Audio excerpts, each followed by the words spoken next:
Assalamualaikum warahmatullahi wabarakatuh. Good morning everyone.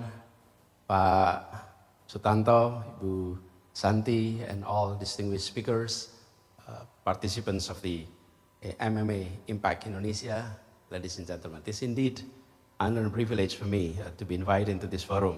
I told Bu Santi last night that I served Jakarta for 5 years, but didn't get a chance to join this event. But after I'm done, I get invited to join this event. So, I thank you for the invitations, and it's better late than never. And the subject is something of importance to all of us. But for me, it's also a very unique subject. We're talking about marketing. And this year, believe it or not, I dove into an endeavor of marketing for the whole year. For the whole year of campaigning, that was, in a way, it's about marketing. So I was actually planning on sharing some of our experience and how it may relate to what you're doing. Slides has been prepared, and we thought about it, and then the discussion last night changed my mind. I thought I better talk about something more macro. But if I may, I'll show you that we actually had prepared the slides, and I'm going to share it with you. I'm going to send it to Bu Santi, and hopefully Bu Santi then share to all participants. But for me, I will be talking about something else this morning. Just a minute. I hope we can get connected here. Just a minute. So this is what we had prepared. Oh, just a minute. It's always a challenge about the compatibility. Are you able to project it into the screen? Oh, there we go. Okay. So I'm sort of reviewing our experience and what are the takeaways from those experiences. But I'm not going to talk about it today. I'm going to share it with you. So hopefully I can share double.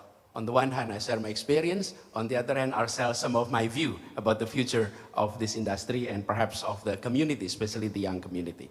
Okay. Nanti Bu Santi, I keep switching, Bu Santi. Bu Santi, I'll share with you these slides.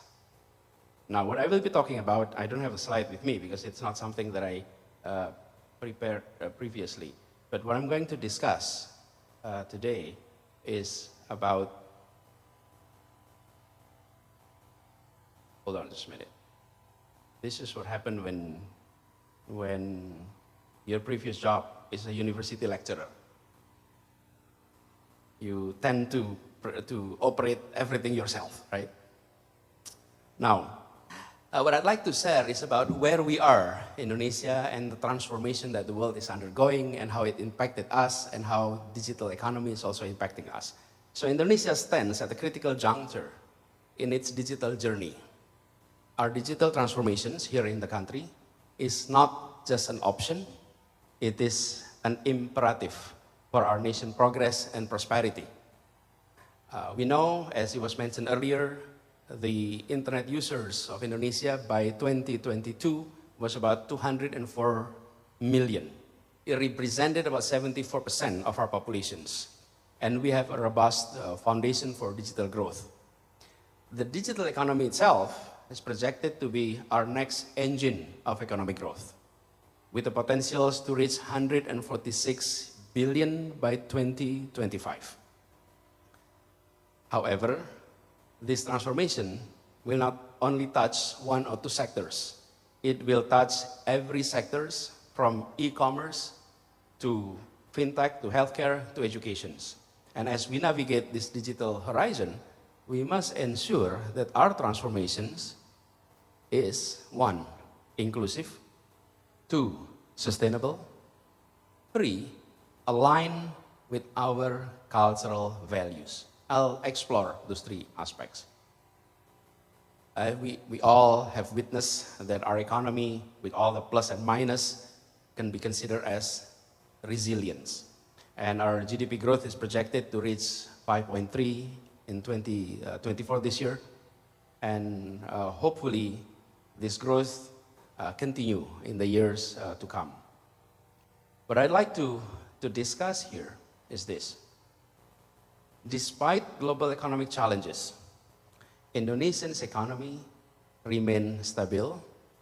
Our economic resilience is not only about numbers, but it shows our strength, our adaptability of one, the people, the business community, the institutions. And the fintech sector, which is rapidly growing, with digital payments and peer-to-peer lending seeing significant growth.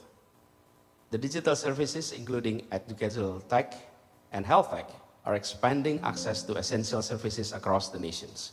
So these digital sectors, we're not just building businesses. What we are seeing, it creates solutions that address real needs in our society, from financial inclusions to accessible education and healthcare. And in fact, just prior to this session, I had conversations with Pak Tanto that share some of his stories about new startups that fill in niche market with regard to internship and all of that. So what we are seeing is a growth that we had never seen before on those areas. But the question is then, what are the challenges? And what are our responsibilities to this?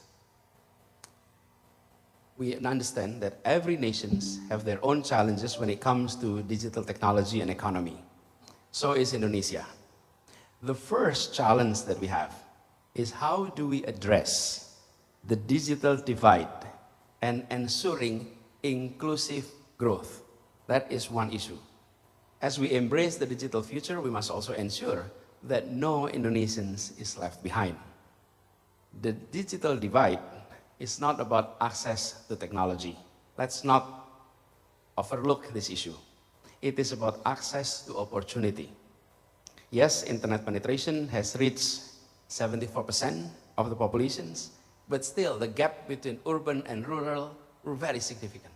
I had the opportunity to visit no less than 135 cities, districts across Indonesia in the past 18 months. And I've seen that gap in a real way. So bridging this divide requires more than just infrastructure. It demands digital literacy programs, affordable devices, and contents that are relevant to all Indonesians. And we must remember this. The true progress is not measured by how far the front runners have advanced. The true progress is measured by how many we have brought along with us. So if you have a horse carrier, there are 6 horses in your wagon.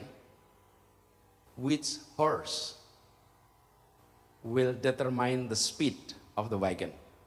The fastest horse or the slowest horse? It's the slowest horse. If you have 6 horses, it's the slowest that determine the speed of the wagon. And same thing with Indonesia. If we don't address those who have least opportunity, it will and it may slow down our progress. That's first challenge.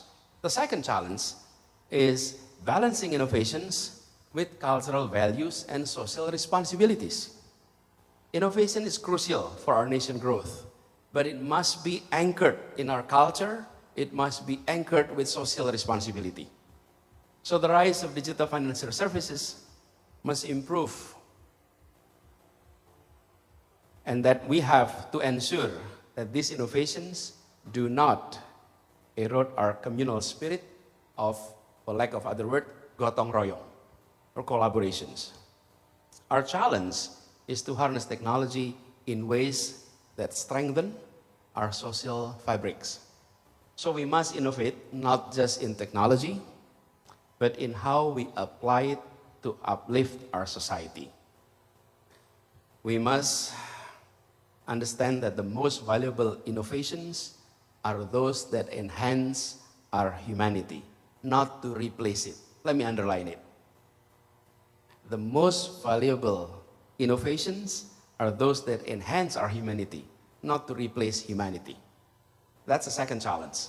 The third challenge is in regard to the importance of data privacy and cybersecurity. We have seen that as we become more digitally connected, the protections to our citizens' data and security of our digital infrastructures have become paramount. Indonesia faced over 1.4 billion cyber attacks in 2022, and it highlighting the urgent needs for robust cybersecurity measures. So in that sense, it is crucial for us to address that as part of our responsibility. Data is often called the new oil. The difference is oil is non-renewable while data is renewable. However, as oil, if it is mishandled, it can cause significant damage. We must treat data with the respect and the care it deserves. In this digital age, in our age today, trust is the most valuable currency. Same as in a democracy. In a democracy, trust is the pillar of democracy. Therefore, we must safeguard.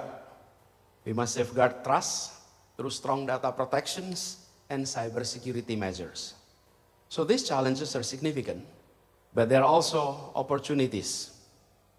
I think by addressing all these issues thoughtfully, collaboratively, we can build a digital future that is not only prosperous, but also, one, inclusive, two, culturally rich, and three, secure.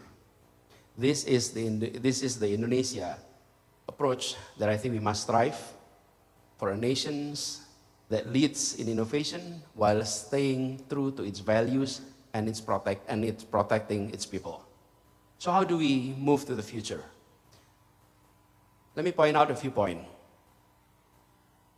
There is no single sector that can drive progress alone. We need a symphony of collaboration between government, private sectors, academia, public in general. So collaboration is not about pooling resources, and let's underline this. It is not about pooling resources. It's about synergizing the diverse perspective to create solutions that is greater than the sum of their parts.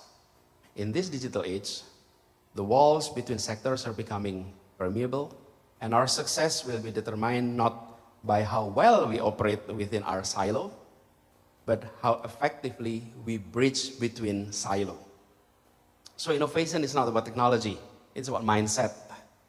We must cultivate a national culture that embraces change and see challenges as opportunity. And in fact, we need to adopt the mindset that we all are learners.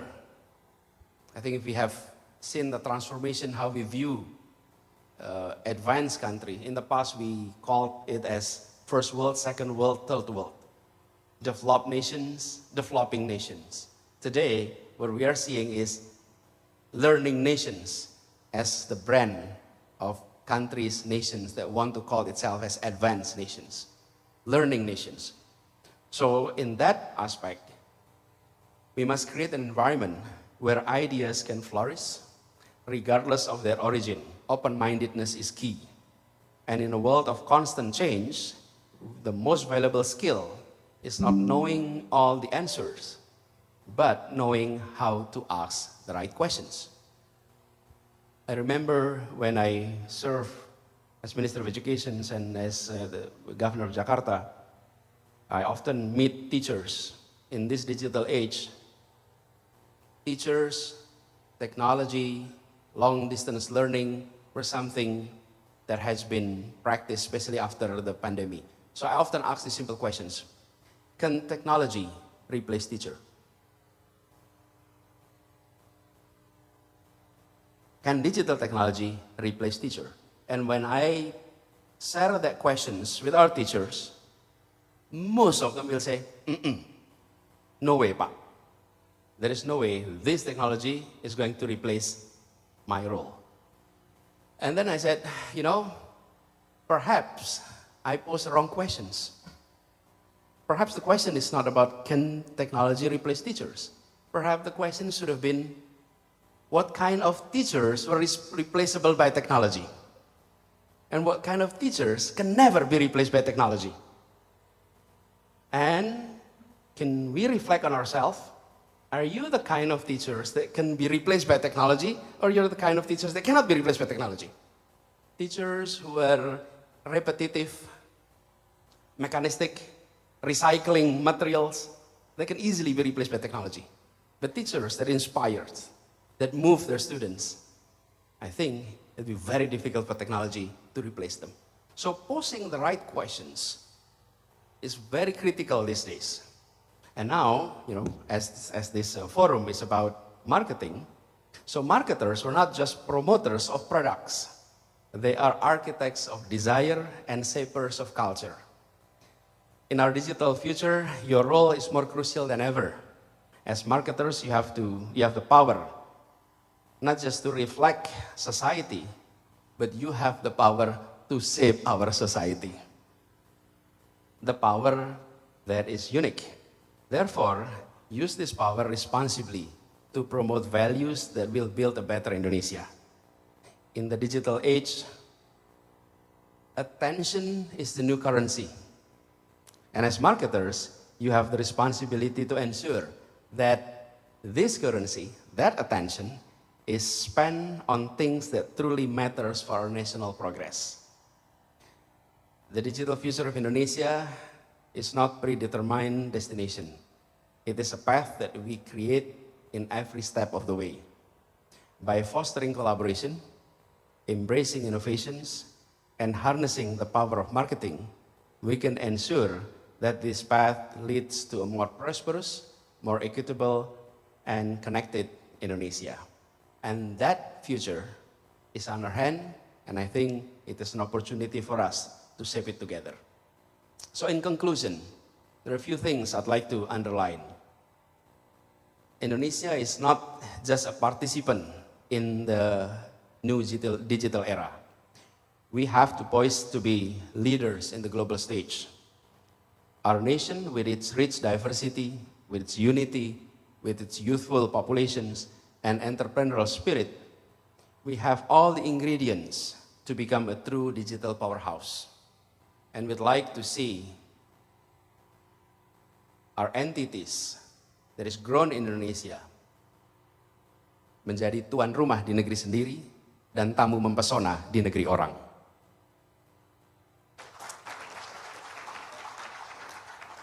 So, not only jago kandang, how do we say this in English?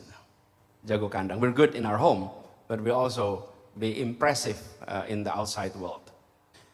So, to our international friends who are here, allow me to invite you to be part of Indonesia digital journey. Our country offers not just a market of 270 plus million people, but a vibrant ecosystem of innovations, a vibrant ecosystem of creativity that's ripe for collaboration and investment.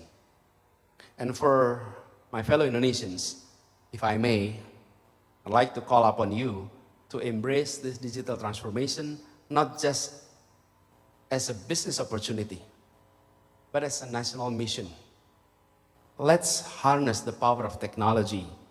Let's harness the power of marketing to drive economic growth, to solve our most pressing social challenges, to bridge divides, and to create opportunity for all. Not only opportunity for those who are in the urban area, but to all, including those in the rural area. Not only those who have the privilege of enjoying higher education, but for those who may not have the opportunity to taste advanced educations. And as we innovate and push boundaries, let's remember that our ultimate goal is not just to create a digital Indonesia, but to create a more equitable, prosperous, and uniting nations that contribute positively to the global community. So if I may, put in a brief line, the future of Indonesia is digital, and that future starts here, starts now, starts with all of us, starts from each one of us. And I believe together, let's write the inspiring chapter in the Indonesian digital story. A story that will resonate not just within our archipelago, but across the world, across the globe, and that all of us can tell ourselves we are part of this noble endeavor. Thank you very much.